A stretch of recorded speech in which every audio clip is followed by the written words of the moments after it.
என்ன மாரி எத்தனை பேருக்கு இந்த போகன்வில்லா பிளான்ட்னா பிடிக்கும்னு கமெண்ட்ல சொல்லுங்கள். எனக்கெலாம் ரொம்பவே பிடிக்கும் அந்த போகன்வில்லா பிளான்ட்டு. இன்னைக்கு ஈவினிங் வந்து எப்பவுமே சண்டே ஆனால் சண்டே மார்க்கெட் போய் தான் காய் வாங்குவோம். அதே மாதிரி இன்னைக்கு ஈவினிங்கும் ரெடி ஆகிட்டேன் சந்தைக்கு போகலாம் அப்படின்ட்டு. நானும் எங்கள் அப்பாவும் தான் சந்தைக்கு போவோம். வழக்கம் போல் நானும் எங்கள் அப்பாவும் சந்தைக்கு வண்டி எடுத்துன்னு கிளம்பிட்டோம். அப்புறம் த்ரெட்டிங்கும் பண்ணணும். ஏன்னா ஃபங்க்ஷன்லாம் வருது, நியூ இயர் பொங்கல்லாம் வருதுன்னு சொல்லி த்ரெட்டிங் பண்ணலாம் அப்படின்னு சொல்லிட்டு த்ரெட்டிங் பண்ண போயிருந்தேன். நம்ம கடம்பூரில் இருக்க கவி ப்ரைடல் ஸ்டுடியோக்கு தான் போயிருந்தேன். எனக்கு தெரிஞ்ச அக்கா தான், நல்லாவே பண்ணுவாங்க. கஸ்டமர் சர்வீஸும் செம்மையாகவே இருக்கும். நெயில் அக்சசரிஸு கூட ஜுவல் செட் எல்லாம் கூட வச்சுருந்தாங்க. எனக்குலாம் வந்து பார்த்திங்கன்னா திக்காக பண்ணலாம் பிடிக்கும். நான் சொன்ன மாதிரியே அழகாக திக்காக பண்ணி கொடுத்துட்டாங்க. நீங்களும் கடம்பூர் நியர்பையில் இருந்தீங்கன்னா கண்டிப்பாக அக்காவோட கடையை செக் பண்ணி பாருங்கள். சிவன் கோயில் ஆப்போசிட்லேயே இருக்கும். இதெல்லாம் அவங்களா பண்ண ஒர்க்கு. கொஞ்சம் சாம்பிள்ஸ் காமிக்கிறேன் பாருங்கள். நீங்களும் மேரேஜ்க்கு இல்லை எதனா ஃபங்க்ஷனுக்கு புக் பண்ணுறதா இருந்தால் கண்டிப்பாக புக் பண்ணலாம். நல்லாவே பண்ணுவாங்க.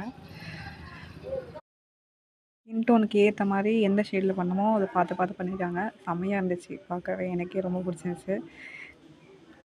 நீங்களும் புக் பண்ணுறதா இருந்தால் எந்த காண்டாக்ட் நம்பரில் நீங்கள் புக் பண்ணலாம். காசு கொடுத்துட்டு கிளம்பிட்டோம் சந்தைக்கு போய் காய் வாங்கலாம் அப்படின்னு. அதுக்கு முன்னாடி கோவில் போயிட்டு வந்துடலாம் அப்படின்னு சொல்லிட்டு ஆஞ்சநேயர் கோயில் போயிட்டு வந்துட்டேன். அந்த ஹனுமான் ஜெயந்தி முடிச்சுட்டு அந்த டெக்கரேஷனோட அப்படியே வச்சிட்ருந்தாங்க. நல்லா இருந்துச்சு பார்க்கவே. நீங்களும் ஹனுமான் ஜெயந்தி கோயிலுக்கு போனீங்களான்னு கமெண்ட்டில் சொல்லுங்கள். பொட்டு வைக்கிறதுக்கு அங்கேயே கண்ணாடியும் வச்சுருந்தாங்க. பொட்டு வச்சு நான் காய் வாங்க கிளம்பிட்டேன். காயெலாம் வீட்டுக்கு தேவையான காய் எல்லாத்தையும் வாங்கிட்டு கிளம்பிட்டோம். ஈவினிங் 5 மணிக்கு கிளம்புனேன் வீட்டிலேருந்து. வீட்டுக்கு வரவே திருப்பி 7 மணி ஆயிடுச்சு. ஓகே பாய், நெக்ஸ்ட் வீடியோவில் பார்க்கலாம்.